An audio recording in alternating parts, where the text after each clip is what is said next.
Hi everyone and welcome to my presentation, Managing a Bug Bounty Program from a Hacker's Perspective. My name is Roni, you may also know me as Lupin on the internet. I'm a senior security engineer at ManoMano since 2021. Basically, ManoMano is the European leader specializing in DIY, home improvement and gathering online. To sum up, we sell stuff on a European level.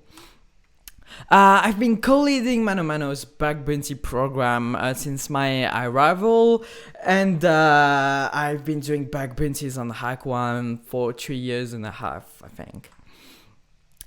Basically, my daily job is to try to hack ManoMano in order to find vulnerabilities and then help the technical teams to fix them before malicious actors try to exploit them. Basically, doing bug bounty on ManoMano, but internally. To begin this presentation, I need to tell you a bit about ManoMano's bug bounty history. Basically, in June 2019, ManoMano created their own security team, and since the very beginning, the mindset of the security team was to have an offensive mindset. And we started to do offensive security and red teaming, and very quickly we decided to create a bug bounty program in December 2019. Basically, our belief is that hackers are an extension of our security team and that they can bring more diversity and new methodologies when finding vulnerabilities. So we launched our bounty program on the Yogosha, which is a French platform. And at the time, there were mostly European hackers that were hunting on our scope. And as I said, the goal is to find more creative vulnerabilities, to have more thorough security tests, and to cover a larger scope that the small security team at the time could cover. And then in 2021, we decided to join HackOne a little bit after my arrival. And the mindset behind that was that we wanted to have a bigger pool of talent that could hack on our scope. We set the goals to try to expand our scope. I think it was Jason Addix that said that bug bounties should not have any scope because malicious actors do not actually have scope. And that's something that I really like, and so that's why we are trying to expand our scope more and also increase the bounty amount to keep being competitive on HackOne. So what was like to manage ManoMano program? Like what is like? Basically, one day we were in the room with Jill, which is my manager, Fabien, which is the VP platform, and me at the time absolutely not knowing how to manage a program. And they basically told me, okay, now you're in charge of our bounty program. Be creative, do everything contrarian, do stuff differently. And I'm like, okay, what am I supposed to do now? Right, that there is not a book to be creative when managing a bug bounty program. And so very quickly the ideas came to flourish, and I felt like a child in a candy store because they told me you can do whatever you want. And I took this opportunity to actually try to create the best bounty program that I could. So what is my recipe to cook the best bounty program? First ingredient is to have a great policy.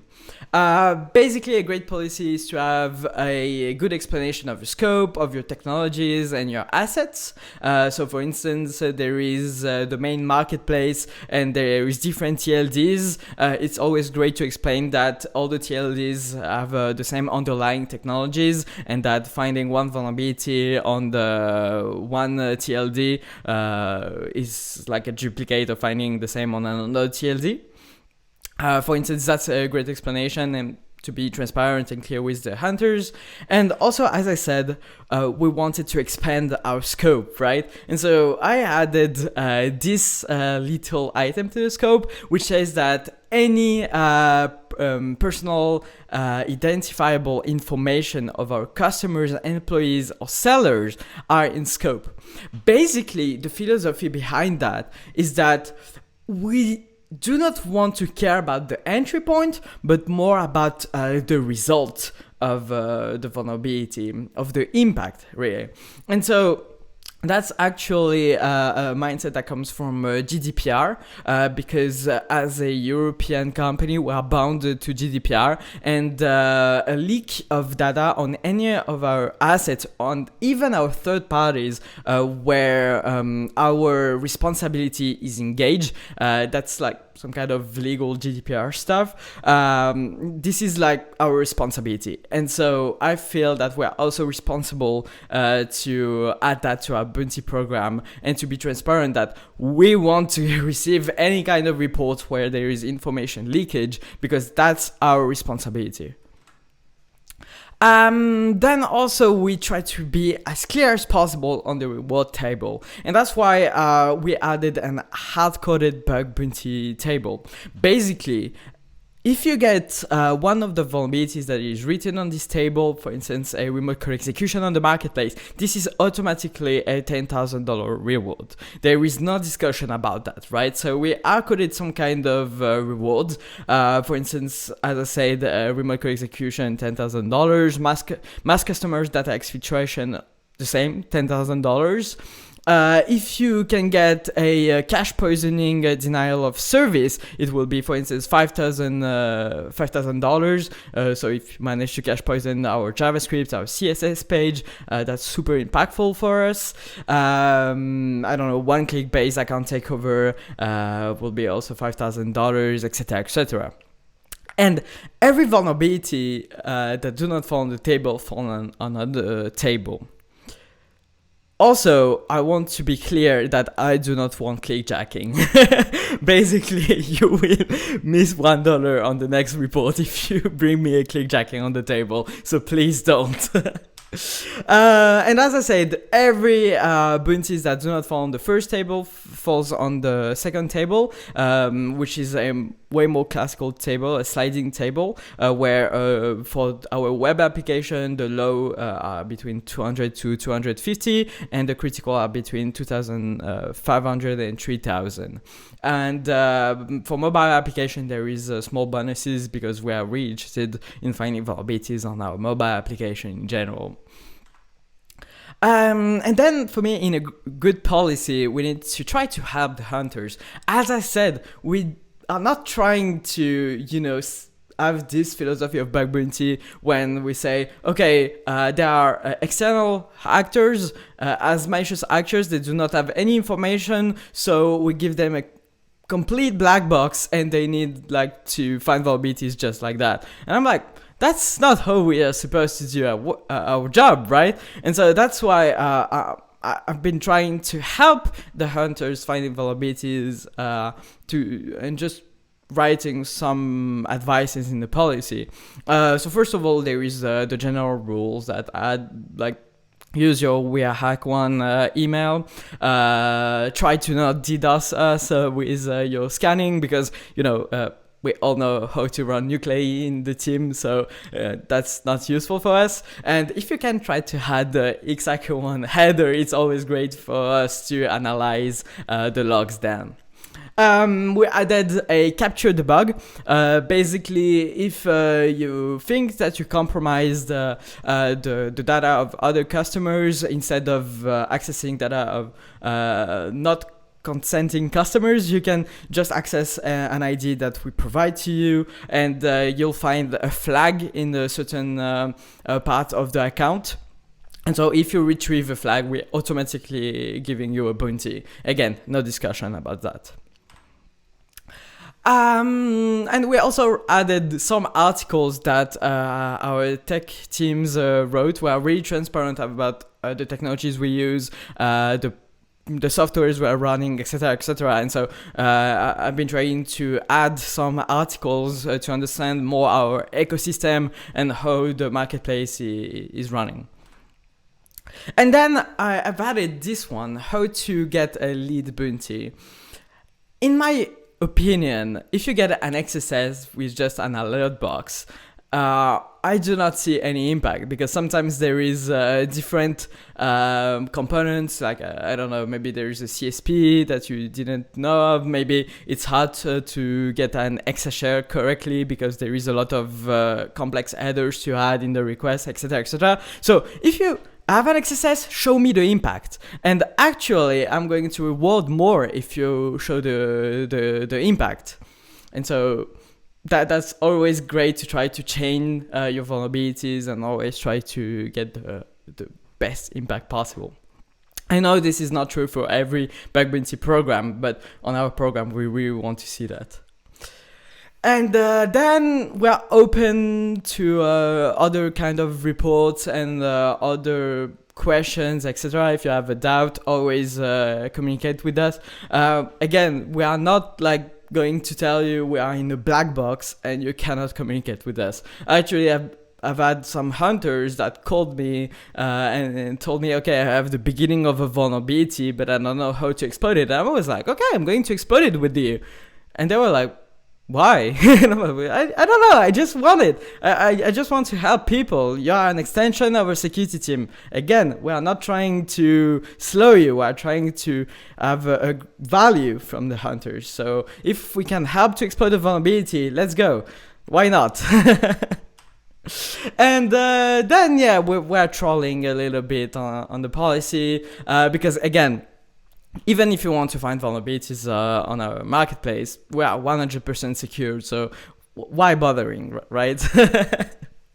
Actually, this joke comes from a conference that we did with Sean, Alex Chapman, and Jonathan Booman, where I think it was Alex that told some companies to add this disclaimer because it will actually trigger people to find more vulnerabilities. And I was like, that's a great idea. I'm going to do that.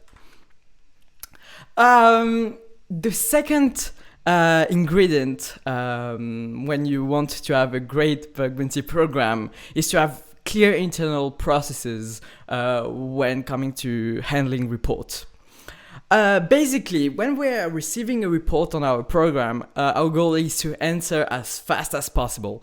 We do not want to make the hunter wait, and if we can answer in 10 minutes, we will try to do it. If it takes more time, it means that we are actually trying to understand the report, or that, I don't know, we are in the middle of a proof of concept, etc, etc. So we always try to have great SLAs and in the day that the team actually handle the report.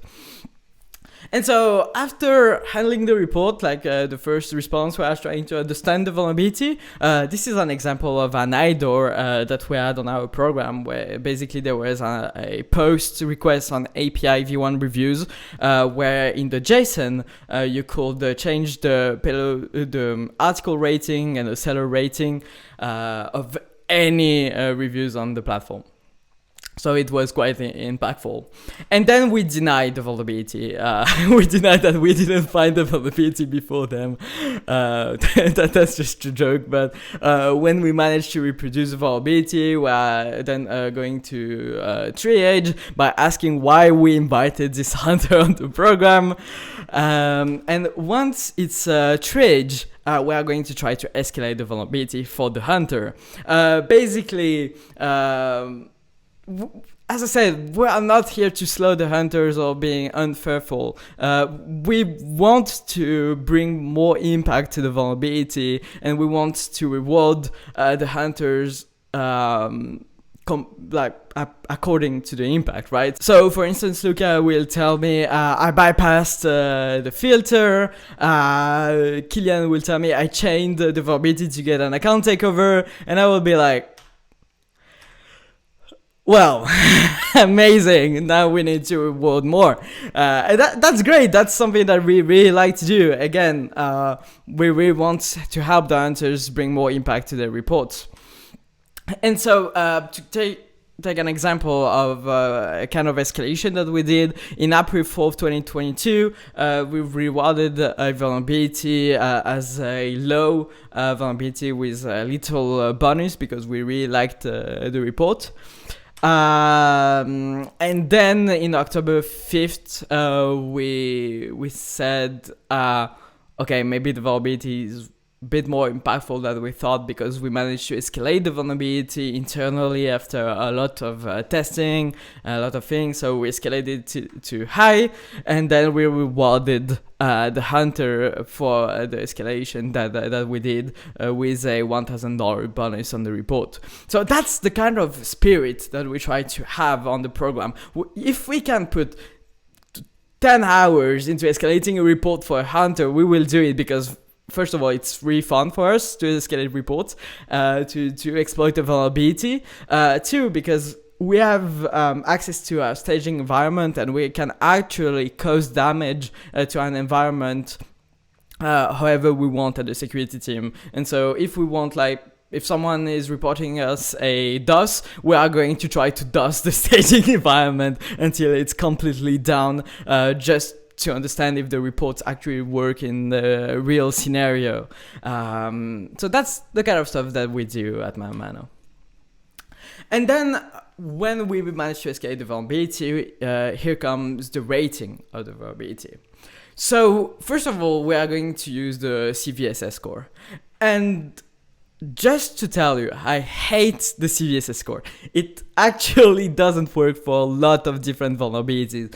For instance, you get an IDOR leaking all the data of our customers, it will be rated a 7.5 on the CVSS score, which is nonsense, because actually, as a European platform, we are bound to GDPR, and there is way more impact to confidential data leaking. So the CVSS score is just to give us an idea of the vulnerability, and then we are going to take into account environmental impact, depending on the type of vulnerabilities, on which hosts the vulnerability is impacting, etc., etc. And we try to re-understand the logic that was broken. So that's like the breakdown that we do for the technical impact. And then we move to the analysis. Is there any proof of exploitation in our logs? If yes, it means that okay, the impact will be higher because actually someone managed to exploit the vulnerability. Otherwise, we say the impact is the same as the technical impact. From how much time there is a risk, from how much time we have been exposed to this vulnerability. The longer we've been exposed, the more probable someone could exploit it. And so we think, okay, there is maybe a higher risk with that vulnerability. It'll be 3 years. Then we try to contact the technical teams responsible for the feature, and we are trying to understand their scope.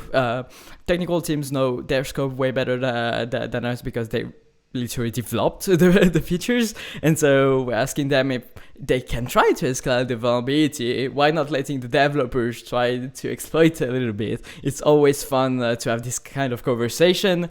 And then we are trying to understand the difficulty of fixing. If it will take 3 quarters to fix a vulnerability, it means that we need to add logging and monitoring, and so it raises a little bit the impact in our assessment. And then we're trying to summing up everything, and we are going to rate the vulnerability in one of the critical, high, medium, low category. But even those kind of segmentation, when we are on the spectrum of impact, it's super hard to put like something is medium or something is high. So that's why we are trying to award some bonuses when we think that it's in the between.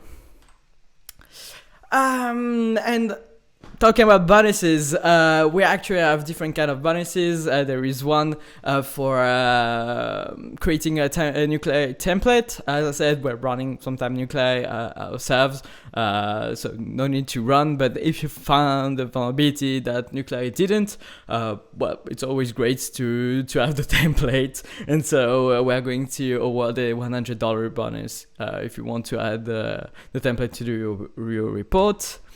And also we are awarding for retesting, because if I'm taking time if I'm asking a hunter to take time, I need to pay that time. For me, it's normal, right? And every program that is not doing that, I don't understand why they're not doing that, but I'm actually paying the retesting.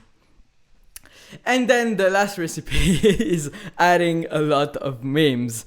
Actually, we are adding so much memes that it's a prerequisite in our report template. So you write the report the way you like, right? We are not going to judge. If the report is well written, we are going maybe to award bonuses and everything. But please add a meme. I really liked the memes of the community, and actually I'm going to award a $1 bonus for any memes that is submitted. This is just for the joke that I'm doing that, but actually a lot of people like this joke. And it helps us actually to retain talent that way, because we are trying to be fun, we are trying to be fair, and we want to show that we understand the community and that we understand this world. And so if you send a meme, we are going to award $1, and people are going to be like, oh, this program is cool, this program is fun, I'm going to try to hunt more on this program. So this is also a way for us to retain talent on our program, to find more vulnerabilities. So it's quite fun. And also a good ingredient for our recipe is to create a Slack channel and having an invite management of our hunters. Basically, we wanted to create a Slack so people could ping us really quickly, DM us if they have any question, or if they need to they need help to exploit a certain vulnerability. I think more programs should do that. There is a lot of questions sometimes that we have as hunters, like, is that in scope? Can I do that? Do you give me permission of doing that, etc., etc.? And so having a Slack is really great. And as I said, I've been on a call with some hunters actually to exploit vulnerabilities with them, so it's always great to have that kind of conversation. And actually, for managing our invites, we added a rule that if you find a vulnerability medium or higher, you can invite 2 friends per report. So for instance, if you report a medium vulnerability, you can invite 2 more people, and then if you find another high report 2 weeks later, you can add 2 more people to our program. We encourage collaboration. It's always great to see hunters collaborate together. And that system actually for us is really great because instead of inviting automatically hunters and letting HackerOne invite the hunters, we can actually pick ourselves the people that we want on our program, people that maybe we know of, that we think they are passionate, they are really good, they are talented, and so we can invite them, and then they are going to invite peers of them, and so people with the same mentality in general. And so we can grow our program really progressively, but at the same time retaining quality. And I think crowdsourcing is amazing when we see crowdsourcing that way. Instead of, opening to everyone, you are going to open to a small community, and this community will want to add more people like them, and you can retain a great a great talent pool, and at the same time a great quality of reports. And yeah, so how this recipe tastes? Is it working so far? Yeah, it's working great. We have great feedbacks from the researchers so far. A lot of people like our bounty program, like our memes, like the fact that we put emojis everywhere. They really like sometimes the time of response or how we are deciding on a bounty, because we are trying to comment as much as possible and be 100% transparent about what's happening. For instance, sometimes I'm writing our internal processes to them, and I'm like, okay, that's what we have been doing. I'm going to update you in 2 days, etc. So, clear communication is always great. And and yeah, like we have amazing feedbacks, and I'm really glad because we have an amazing community of hunters, and it feels great to manage this bounty program because we have a strong but little community that is quite active and always try to find more vulnerabilities. And so I hope that some of you may join our program in the future and try to break us, but not too hard, please. We have a wallet to respect. But anyway, that's it for my presentation on what it's like to managing a bug bounty program from a hacker's perspective. As I said, we're trying to be as much contrarian as the standard in the bug bounty industry so far. And let me know if you have any kind of feedbacks, any stuff that we can do better, and DM me if you want to join the program, and maybe I will invite you. Have an amazing day, everyone.